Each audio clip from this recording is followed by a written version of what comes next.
Welcome to special drive.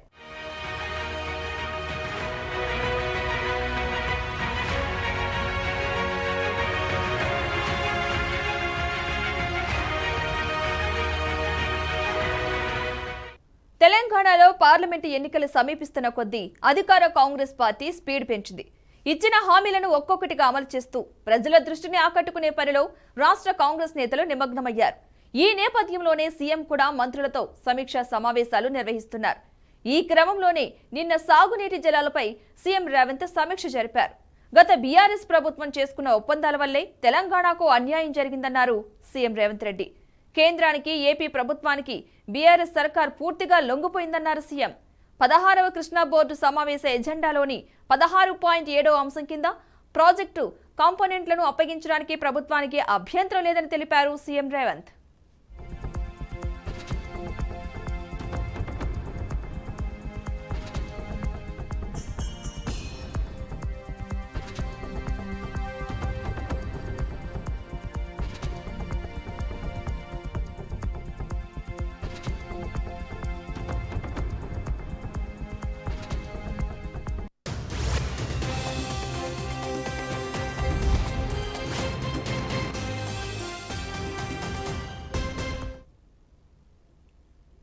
ఇక ఉమ్మడి ఆంధ్రప్రదేశ్లో ఉన్న 811 టీఎంసీల్లో ఏపీకి 512, తెలంగాణకు 299 టీఎంసీలు మాత్రమే వినియోగించుకునేలా 2015లోనే కేంద్రం వద్ద కేసీఆర్ ఒప్పందం చేసుకుని తెలంగాణకు తీరని అన్యాయం చేశారని అన్నారు సీఎం రేవంత్ రెడ్డి. రోజుకు 8 టీఎంసీల నీటిని తీసుకునేలా ఆంధ్రప్రదేశ్ చేపట్టిన రాయలసీమ ఎత్తిపోతల పథకానికి ప్రగతి భవన్ కేంద్రంగా అంగీకారం కుదిరిందని, జగన్ జలదోపిడీకి కారణం కేసీఆర్ అని ఆరోపించారు సీఎం. మరోవైపు నాగార్జున సాగర్ ప్రాజెక్టులను కృష్ణానది యాజమాన్య బోర్డుకు అప్పగించడంలో కాంగ్రెస్ తెలంగాణకు నష్టం కలిగించేలా వ్యవహరించిందని బీఆర్ఎస్ నేతలు ఆరోపిస్తున్నారు. బీఆర్ఎస్ నేతల ఆరోపణలను ఖండించారు సీఎం రేవంత్. అసలు కృష్ణా గోదావరి ప్రాజెక్టులను బోర్డులకు స్వాధీనం చేసే విషయంలో బీఆర్ఎస్ నేతలు తాము చేసిన పాపాలను మాపై మోపాలని చూస్తున్నారని అన్నారు రేవంత్ రెడ్డి. ఏపీ పునర్విభజన చట్టం ప్రకారం విధి విధానాలను కేంద్ర ప్రభుత్వం రూపొందించాల్సి ఉందన్నారు సీఎం. 2014లోనే పార్లమెంటులో కృష్ణా గోదావరి జలాలపై చర్చ జరిగినప్పుడు కేసీఆర్ లోక్సభ పక్ష నేతగా, కేశవరావు రాజ్యసభ పక్ష నేతగా ఉన్నారని తెలిపారు రేవంత్. తెలంగాణకు అన్యాయం జరిగేలా చట్టం రూపొందించడానికి కారకులే కేసీఆర్ అన్నారు సీఎం రేవంత్ రెడ్డి.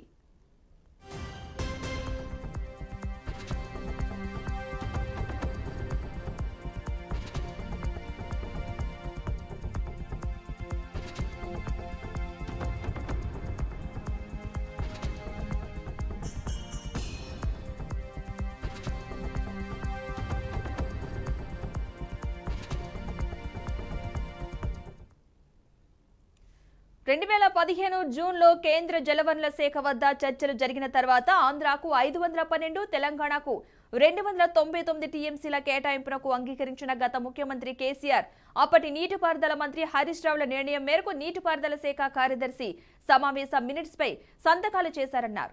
మొదట 1 సంవత్సరానికే అని చెప్పి 2019 వరకు కూడా అలాగే కొనసాగించారని, వాళ్ల నిర్వాహకం వల్ల తెలంగాణకు కేవలం సంవత్సరానికి 299 టీఎంసీల నీళ్లు అందుతున్నాయని, ఇది పూర్తిగా తెలంగాణ ప్రజలకు కేసీఆర్ కుటుంబం చేసిన తీవ్ర అన్యాయమన్నారు సీఎం రేవంత్. అయితే నీటి వినియోగం ప్రస్తుతం 50% చొప్పున ఉండాలని కేంద్రానికి చెప్పామని అన్నారు.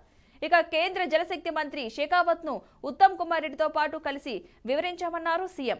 త్వరగా పూర్తయ్యే ప్రాజెక్టులకు మొదట ప్రాధాన్యం ఇస్తామన్నారు ఉత్తమ్ కుమార్ రెడ్డి.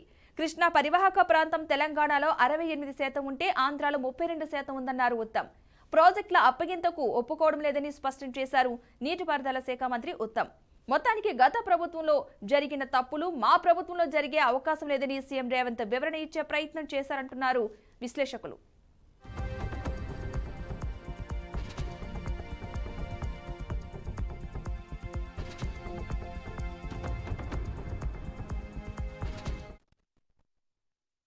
వాస్తవంగా కృష్ణానది పరివాహక ప్రాంతం 68% తెలంగాణలో ఉంది, 32% మాత్రమే ఆంధ్రప్రదేశ్లో ఉంది.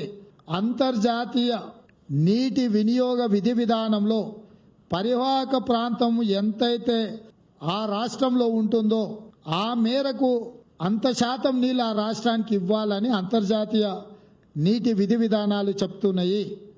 అంటే 811 టీఎంసీలో 68% తెలంగాణకు తీసుకుంటే 500 పైచిలకు టీఎంసీలు తెలంగాణకు రావాలి, 200 పైచిలకు టీఎంసీలు మాత్రమే ఆంధ్రప్రదేశ్కు పోవాలి. కానీ పూర్తిగా దానికి ఉల్టా 512 టీఎంసీలు ఆంధ్రప్రదేశ్కి ఇచ్చేసి 299 టీఎంసీలే తెలంగాణకు సంతకం పెట్టి శాశ్వతంగా తెలంగాణకు రావాల్సిన నీటి హక్కులను ఆంధ్రప్రదేశ్కు దారదత్తం చేసిన దుర్మార్గుడు ఎవరైనా ఉన్నాడు అని అంటే కల్వకుంట్ల చంద్రశేఖరరావు. ఇది అధికారిక పత్రము, అధికారిక సాక్ష్యం.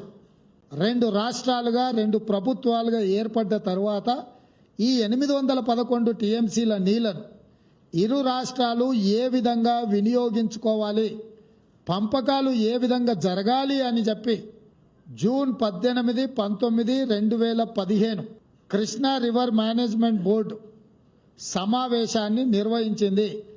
ఈ సమావేశంలో ఆనాటి ముఖ్యమంత్రి చంద్రశేఖరరావు గారు, ఆనాటి సాగునీటి పారుదల శాఖ మంత్రి హరీష్ రావు గారు, ఆనాడు జల వివాదాల సలహా సభ్యుడు విద్యాసాగర్ రావు గారు, ఆనాటి ఈఎన్సీ మురళీధర్ రావు గారు వీళ్ళందరూ కలిసి చేసిన నిర్ణయాన్ని 512 టీఎంసీలు ఆంధ్రప్రదేశ్, 299 టీఎంసీలు తెలంగాణ రాష్ట్రము వాడుకునే విధంగా ఒప్పందాలు చేసిన మీటింగ్ మినిట్స్, అందులో సంతకాలు ఎస్కే జోషి తెలంగాణ రాష్ట్ర ప్రభుత్వం తరఫున, ఆంధ్రప్రదేశ్ తరఫున Adityanath Das principal secretary irrigation.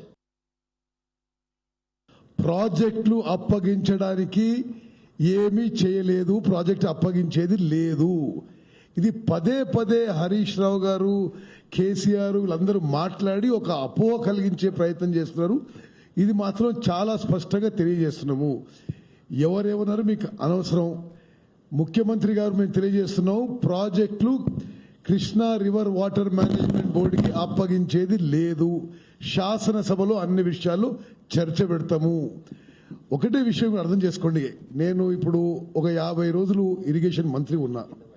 స్వతంత్ర భారతదేశంలో ఏ ముఖ్యమంత్రి అయినా ఏ రాష్ట్రంలో తప్పులు చేసినంటే కేసీఆర్ ఇరిగేషన్ శాఖల్లో తెలంగాణలో సర్వనాశనం చేసిండు. ఆన్ రికార్డు చెప్తున్నా. అసలు ఎక్కడన్నా ఎవరన్నా ముఖ్యమంత్రి 95,000 కోట్లు ఖర్చు పెట్టి కాళేశ్వరం ప్రాజెక్టు కూలిపోయే పరిస్థితి వస్తుంటే అసలు వాళ్ళు నోరు తెరుస్తారండి? 95,000 crores ఆన్ రికార్డ్ ఖర్చు పెట్టినరు. పాలమూరు రంగారెడ్డి గురించి, మహబూబ్నగర్ జిల్లా గురించి ఇన్ని మాటలు మాట్లాడతారు వాళ్ళు. 27,560 కోట్ల రూపాయలు ఖర్చు పెట్టి ఒక్క ఎకరానికి కూడా నీళ్లు ఇవ్వలేదు. సీతారాం సాగర్ ప్రాజెక్టు ఒకనాడది 1,500 కోట్లతో పూర్తయ్యే ప్రాజెక్టు అంచనాలు పెంచి 22,000 కోట్లకు పెంచి 7,500 కోట్లు ఖర్చు పెట్టి ఒక్క ఎకరాకి కూడా ఆయకట్టు కొత్తగా నీళ్లు ఇవ్వలేదు. ఇరిగేషన్ శాఖని సర్వనాశనం చేసి రాష్ట్రాన్ని అప్పుల్లో ముంచిన కేసీఆర్ అని మాట్లాడే అర్హత లేదని చెప్పి నేను మనం చేస్తున్నా. వారి ప్లానింగ్ చూడండి. ఇప్పుడు కృష్ణానది నుంచి మనకి గ్రావిటీ ఫ్లో ద్వారా వచ్చే నీళ్ళని ఇక్కడ నుంచి 8 టీఎంసీలు ఈయన జగన్మోహన్ రెడ్డి ఏకాంత చర్చల్లో ఒప్పుకొని, అంటే ఒకసారి గారు చాలాసార్లు వాళ్ళు ఏకాంత చర్చలు చేసుకుంటూ జగన్మోహన్ రెడ్డి గారు తెలంగాణకి రావాల్సిన నీళ్లు ఎత్తుకపోతుంటే మరి ఏకాంత చర్చల్లో ఏం కుట్ర చేసిండ్రో ఏమో కానీ నోరు మెదపరు. అంటే ఇది ఆన్ రికార్డ్ ఒక జియోలోనే 8 టీఎంసీ పర్ డే ఎత్తుకపోతుంటే ఈ పెద్ద మనిషి కేసీఆర్ కాళేశ్వరంలో 2 టీఎంసీల కోసం 1,27,000 కోట్ల క్యాపిటల్ కాస్ట్, పర్ ఇయర్ 10,000 కోట్ల రన్నింగ్ కాస్ట్ పెట్టి ప్రాజెక్ట్ కడతారట. ప్రాజెక్టులు అప్పగించడానికి ఏమీ చేయలేదు, ప్రాజెక్టు అప్పగించేది లేదు. ఇది పదే హరీష్ రావు గారు, కేసీఆర్ వీళ్ళందరూ మాట్లాడి ఒక అపోహ కలిగించే ప్రయత్నం చేస్తున్నారు. ఇది మాత్రం చాలా స్పష్టంగా తెలియజేస్తున్నాము. ఎవరేమన్నారు మీకు అనవసరం. మొత్తంగా తెలంగాణలో పార్లమెంటు ఎన్నికలు సమీపిస్తున్న కొద్దీ కూడా అధికార కాంగ్రెస్ పార్టీ అయితే స్పీడ్ పెంచింది. ఇచ్చిన హామీలను ఒక్కొక్కటిగా అమలు చేస్తూ వచ్చింది. ప్రజల దృష్టిని ఆకట్టుకునే పనిలో రాష్ట్ర కాంగ్రెస్ నేతలైతే నిమగ్నమయ్యారు. మొత్తంగా ఈ నేపథ్యంలోనే సీఎం కూడా మంత్రులతో సమీక్ష సమావేశాలు కూడా నిర్వహిస్తున్నారు. ఈ క్రమంలోనే నిన్న సాగునీటి జలాలపై సీఎం రేవంత్ సమీక్ష జరిపారు. గత బీఆర్ఎస్ ప్రభుత్వం చేసుకున్న ఒప్పందాల వల్లే తెలంగాణకు అన్యాయం జరిగిందన్నారు సీఎం. కేంద్రానికి ఏపీ ప్రభుత్వానికి బీఆర్ఎస్ సర్కార్ పూర్తిగా లొంగిపోయిందని చెప్పడం జరిగింది. 16వ కృష్ణా బోర్డు సమావేశ ఎజెండాలోని 16.7వ అంశం కింద ప్రాజెక్టు కాంపోనెంట్లను అప్పగించడానికి ప్రభుత్వానికి అభ్యంతరం లేదని తెలిపారు సీఎం రేవంత్. ఇక ఉమ్మడి ఆంధ్రప్రదేశ్ లో ఉన్న 811 టీఎంసీల్లో ఏపీకి 512, తెలంగాణకు 299 టీఎంసీలు మాత్రమే వినియోగించుకునేలా 2015లోనే కేంద్రం వద్ద కేసీఆర్ ఒప్పందం చేసుకుని తెలంగాణకు తీరని అన్యాయం చేశారని అన్నారు సీఎం రేవంత్ రెడ్డి. రోజుకు 8 టీఎంసీల నీటిని తీసుకునేలా ఆంధ్రప్రదేశ్ చేపట్టిన రాయలసీమ ఎత్తిపోతల పథకానికి ప్రగతి భవన్ కేంద్రంగా అంగీకారం కుదిరిందని, జగన్ జలదోపిడీకి కారణం కేసీఆర్ అని ఆరోపించారు సీఎం రేవంత్. మరోవైపు నాగార్జున సాగర్ ప్రాజెక్టులను కృష్ణానది యాజమాన్య బోర్డుకు అప్పగించడంతో కాంగ్రెస్ తెలంగాణకు నష్టం కలిగించేలా వ్యవహరించిందని బీఆర్ఎస్ నేతలు ఆరోపిస్తున్నారు. బీఆర్ఎస్ నేతల ఆరోపణను ఖండించారు సీఎం రేవంత్. అసలు కృష్ణా గోదావరి ప్రాజెక్టులను బోర్డులకు స్వాధీనం చేసే విషయంలో బీఆర్ఎస్ నేతలు తాము చేసిన పాపాలను మాపై మోపాలని చూస్తున్నారని అన్నారు రేవంత్. ఏపీ పునర్విభజన చట్టం ప్రకారం విధి విధానాలను కేంద్ర ప్రభుత్వం రూపొందించాల్సి ఉందన్నారు సీఎం. 2014లోనే పార్లమెంటులో కృష్ణా గోదావరి జలాలపై చర్చ జరిగినప్పుడు కేసీఆర్ లోక్సభ పక్ష నేతగా, కేశవరావు రాజ్యసభ పక్ష నేతగా ఉన్నారని తెలిపారు రేవంత్. తెలంగాణకు అన్యాయం జరిగేలా చట్టం రూపొందించడానికి కారకులే కేసీఆర్ అన్నారు సీఎం రేవంత్ రెడ్డి. మొత్తంగా కేసీఆర్ పాలనలోనే తెలంగాణకు తీవ్ర అన్యాయం జరిగిందంటూ కూడా తెలంగాణ సీఎం రేవంత్ రెడ్డి ఆరోపించడం జరిగింది. నిన్న జరిగిన మీటింగ్ కి సంబంధించి నీటి కేటాయింపుల సంగతిలో ప్రగతి భవన్ కేంద్రంగా జగన్ కు కేసీఆర్ మధ్య ఒప్పందాలు జరిగాయంటూ కూడా సీఎం రేవంత్ అయితే వ్యాఖ్యలు చేశారు. ప్రాజెక్టుల అప్పగింతకు ఒప్పుకోవడం లేదంటూ కూడా సీఎం రేవంత్ అంటం జరిగింది. ఇదే అంశానికి సంబంధించిన పూర్తి సమాచారాన్ని ఢిల్లీ నుంచి మా ప్రతినిధి అశోక్ అందిస్తారు. అశోక్. పద్మ, కృష్ణా జిల్లాలపై కేసీఆర్ కు సీఎం రేవంత్ రెడ్డి సవాల్ విసిరారు. ఎంత సేపైనా మాట్లాడడానికి మేము సిద్ధంగా ఉన్నామని ఆయన స్పష్టం చేశారు. సో గత 10 ఏళ్ల కేసీఆర్ ప్రభుత్వంలో, బీఆర్ఎస్ ప్రభుత్వం హయాంలో రాష్ట్రానికి తీరని అన్యాయం జరిగింది.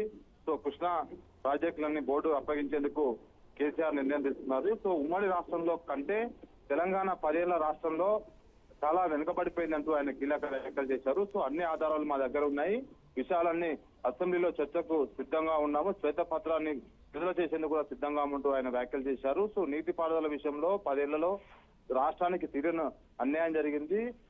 అక్కడ ఆంధ్రప్రదేశ్ ప్రభుత్వంతో ఇటు కేసీఆర్ ఒప్పందం కుదుర్చుకున్నారు. అందుకోసమే రాయలసీమ ఎత్తిపోతల పథకం మీద ఏం మాట్లాడకుండా రాష్ట్రానికి రావాల్సిన నీటి వాటకాల విషయంలో కూడా తీరని అన్యాయం జరిగింది. సో ఈ విషయంలో ఖచ్చితంగా రాష్ట్రానికి కేసీఆర్ అన్యాయం చేశారు. ఈ విషయం మీద చర్చించేందుకు అసెంబ్లీ వేదికగా సిద్ధంగా ఉన్నాము, శ్వేతపత్రాన్ని కూడా విడుదల చేస్తామంటూ ఆయన స్పష్టం చేశారు. సో రాష్ట్రంలో ఉన్న కేసీ బేసిన్ పరిధిలో ఉన్న అన్ని ప్రాజెక్టులు ఎడారి మారిపోయాయి, రాష్ట్రాన్ని సాగునీటి రంగాన్ని సర్వనాశం చేశారంటూ కేసీఆర్ పై విమర్శలు చేశారు. ఇప్పటికే ప్రాజెక్టులు కృష్ణా బోర్డుకు అప్పగిస్తామంటూ కేసీఆర్ కాంగ్రెస్ ప్రభుత్వాన్ని బదనాం చేసే ప్రయత్నం చేస్తున్నారు. సో గతంలోనే కేసీఆర్ ఏదైతే కృష్ణా బోర్డుకు అప్పగిస్తామంటూ ఆయన హామీ ఇచ్చారు. సో ఎట్టి పరిస్థితుల్లోనూ కృష్ణా బోర్డు పరిధిలోకి ప్రాజెక్టు ఇచ్చే పరిస్థితి లేదంటూ కాంగ్రెస్ ముఖ్యమంత్రి రేవంత్ రెడ్డి స్పష్టం చేశారు. సో ఈ త్వరలో రాబోయే అసెంబ్లీ సమావేశాల్లో వీటన్నిటిపైన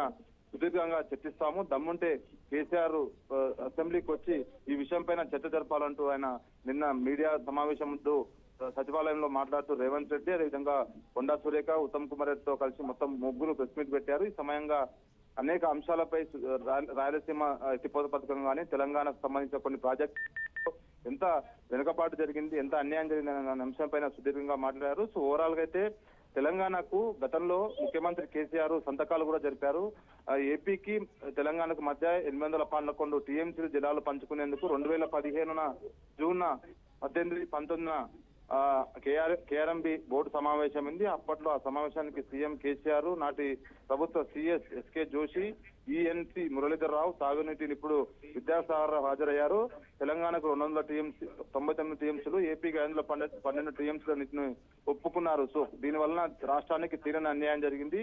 కేవలం 299 టీఎంసీల నీరు ఎలా ఒప్పుకుంటారు? సో ఇదంతా ఎందుకు జరిగింది అనే దానిపైన ఆయన ప్రశ్నించారు. సో రాష్ట్రానికి రావాల్సిన నీటి ఏపీకి దారాదత్తం చేశారని దుర్మార్గుల్లాగా కేసీఆర్ వివరించారంటూ, అంతేకాక 2022లో జరిగిన కృష్ణా బోర్డు సమావేశంలో కూడా ఆయన సమావేశానికి హాజరు కాలేదు. దానివల్ల కూడా రాష్ట్రానికి అన్యాయం జరిగిందంటూ ఆయన కీలక వ్యాఖ్యలు చేశారు. సో ఈ విషయంపైన అయితే ఎట్టి పరిస్థితుల్లో వదిలిపెట్టే ప్రసక్తే లేదు. అసెంబ్లీ వేదికగా శ్వేతపత్రం విడుదల చేసి దానిపైన కేసీఆర్ చేసిన అవినీతి, అప్పులు, ఈ మొత్తం వ్యవహారం బయట పెడతామంటూ నిన్న రేవంత్ రెడ్డి కీలక వ్యాఖ్యలు చేశారు. Padma. Right, thank you Ashok.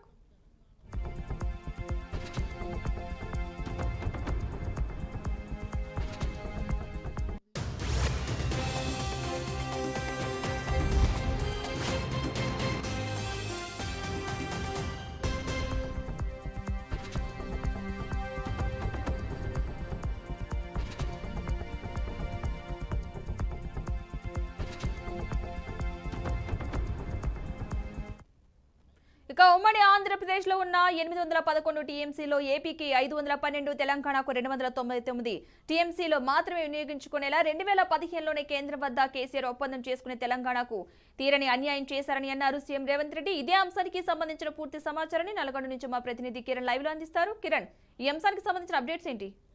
అయితే తాజాగా ఏదైతే గత కొద్ది రోజులుగా కృష్ణా బేసిన్ లో ఉన్నటువంటి శ్రీశైలంతో పాటు నాగార్జున సాగర్ ప్రాజెక్టులను కేఎంఆర్పి పరిధిలోకి తీసుకురావడం పట్ల తీవ్ర దుమారమై లేపుతుంది. ఇటు ఏపీ ప్రభుత్వంతో పాటు తెలంగాణ ప్రభుత్వం కూడా చేస్తున్నటువంటి యొక్క దానిపైన నిన్న ముఖ్యమంత్రి కేసీఆర్ అధ్యక్షన జరిగినటువంటి ఈ యొక్క సమావేశంలో నిన్న ముఖ్యమంత్రి రేవంత్ రెడ్డితో పాటు అదే విధంగా ఏదైతే నిన్న భారీ నీటిపారుదల శాఖ మంత్రితో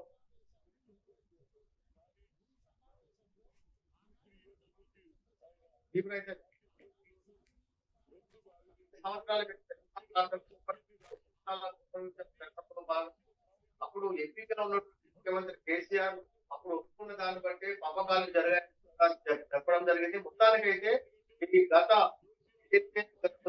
ఏదైతే జరుగుతుందో కృష్ణా బేసిన్ లో ఉన్నటువంటి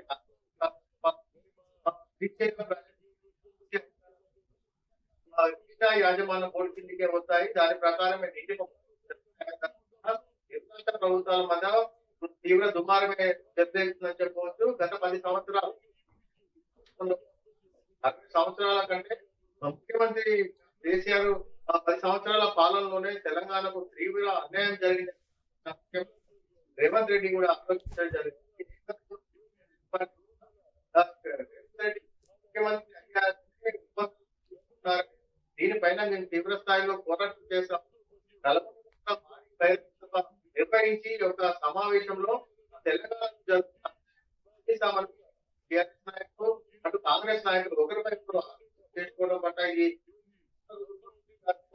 అవకాశాలు గత కొద్ది రోజుల క్రితం ఏదైతే తెలంగాణ రాష్ట్రంలో ఎన్నికలు జరుగుతున్న రోజే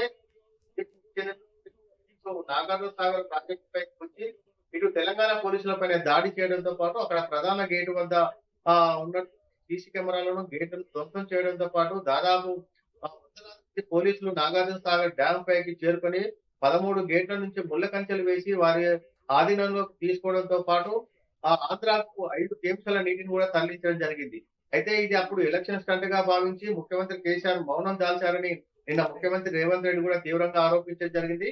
ఈ నేపథ్యంలో 10 సంవత్సరాల కాలంలో ఏపీ ముఖ్యమంత్రి జగన్ తో చీకటి ఒప్పందం చేసినటువంటి కేసీఆర్ ఏపీకి కృష్ణా జలాల కంపెనీలో తెలంగాణకు అన్యాయం జరుగుతున్నప్పటికీ కూడా వారిద్దరి చీకటి ఒప్పందం ప్రకారమే ఏపీకి దారాదత్తం చేశారని కూడా ముఖ్యమంత్రి రేవంత్ రెడ్డి ఆరోపించడం జరిగింది. మొత్తానికి ఏదైతే తెలంగాణ రాష్ట్రం ఏర్పడుతుందో 2014 ఫిబ్రవరి 2వ తారీఖున కేసీఆర్ ఎంపీగా అదేవిధంగా కేశవరావు ఉన్నప్పుడే ఈ యొక్క రాష్ట్రాల పునర్విభజన చట్టంలో భాగంగా దాదాపు 811 టీఎంసీల్లో భాగంగా తెలంగాణకు 200 టీఎంసీలు కేటాయించడం ఉన్నప్పుడే కేసీఆర్ దీన్ని ప్రశ్నించాల్సిన అవసరం ఎంతైనా ఉండేదని, అప్పుడు మౌనం దాల్చినటువంటి కేసీఆర్ ప్రభుత్వం ఇప్పుడు దీనిపైన కాంగ్రెస్ ప్రభుత్వాన్ని బదనం చేయడం ఎంతవరకు సబబని కూడా నిన్న ముఖ్యమంత్రి రేవంత్ రెడ్డి తీవ్రంగా ఆరోపించడం జరిగింది. దీని అంతటిపైన రేపు 8 నుంచి ఏదైతే పార్లమెంటు అసెంబ్లీ సమావేశాలు మొదలవుతున్నాయో, ఈ యొక్క అసెంబ్లీ సమావేశాల్లో శ్వేతపత్రం విడుదల చేస్తామని దమ్ముంటే టీఆర్ఎస్ నాయకులు ముఖ్యమంత్రి కేసీఆర్ తో సహా కేటీఆర్, హరీష్ రావు ఈ చర్చల్లో పాల్గొనాలని, ఈ యొక్క చర్చకు 2 రోజులు కాకపోతే 4 రోజుల సమయం తీసుకుంటామని, దీనిపైన పూర్తి స్థాయిలో చర్చకు తాము సిద్ధమేనని, వారు కూడా ఈ చర్చలో పాల్గొనాలని కూడా ముఖ్యమంత్రి రేవంత్ రెడ్డి బీఆర్ఎస్ నాయకులకు సవాల్ కూడా విసరడం జరిగింది. అయితే మొత్తానికి జగన్ ఏదైతే ముఖ్యమంత్రిగా ఉన్నటువంటి ఏపీ ప్రభుత్వానికి జగన్ ఉన్నాడో, అతను ఇప్పుడు ప్రస్తుతం దీనిపైన స్పందించాలని, జగన్ కూడా మేము సవాల్ విసురుతున్నామని, తెలంగాణకు ఎలాంటి అన్యాయం జరిగినా ఊరుకునే ప్రసక్తే లేదని, నేటి ఏదైతే తెలంగాణకు ఏపీకి ఈ కృష్ణా జలాల పంపిణీ విషయంలో తెలంగాణకు ఏమాత్రం అన్యాయం జరిగినా ఒప్పుకునే ప్రసక్తే లేదని, కృష్ణా నీటి యజమాన బోర్డు ఏదో కేఎంపీ ఉందో దానికి అనుగుణంగా మాకు తెలంగాణకు అనుకూలంగా తీర్పు వస్తేనే తప్ప మేము ఒప్పుకునే ప్రసక్తే లేదని రేవంత్ రెడ్డి నిన్న ఏదైతే మీడియా సమావేశంలో, అదే విధంగా సమీక్షా సమావేశంలో చర్చించిన తర్వాత మాట్లాడాడో, దానిపైన అదే విధంగా నిన్న మాజీ మంత్రి హరీష్ రావుతో పాటు నల్గొండ జిల్లాకు చెందినటువంటి జగదీష్ రెడ్డి కూడా దీనిపైన తీవ్రంగా స్పందించడం జరిగింది.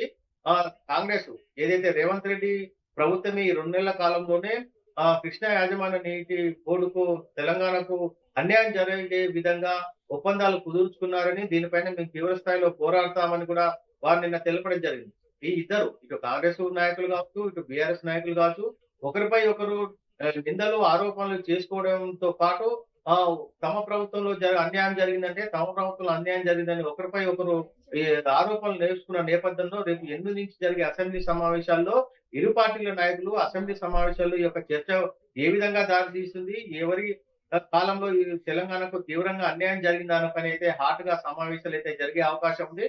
మొత్తానికైతే నాగార్జున సాగర్ తో పాటు శ్రీశైలం ప్రాజెక్టులో ఉన్నటువంటి నీటి పంపకాల విషయంలో తెలంగాణకు అన్యాయం జరిగితే సహించే ప్రసక్తి లేదని ఇప్పటికే రేవంత్ రెడ్డి కరాఖండిగా చెప్తుండగా, గత 10 సంవత్సరాల కాలంలోనే తెలంగాణకు అన్యాయం జరుగుతున్నప్పటికీ అక్కడి సీఎం జగన్ కు, కేసీఆర్ కు ఏదైతే ప్రగతి భవన్ లో చీకటి ఒప్పందం జరిగిన నేపథ్యంలోనే తెలంగాణకు అన్యాయం జరుగుతున్నప్పుడు కూడా వారు ఇంతవరకు నోరు మీద ఇప్పుడు తమపై ఆరోపణలు చేసి మాపై నిందలు వేస్తే ఊరికే ప్రసక్తే లేదని నిన్న రేవంత్ రెడ్డి సవాల్ విసరడంతో పాటు ఈ నెల 8 నుంచి జరగనున్న అసెంబ్లీ సమావేశాలలో దీనిపైన క్షుణ్ణంగా బడ్జెట్ సమావేశాల్లో చర్చ జరుగుతుందని రేవంత్ రెడ్డి తెలపడం జరిగింది. Right, thank you Kiran.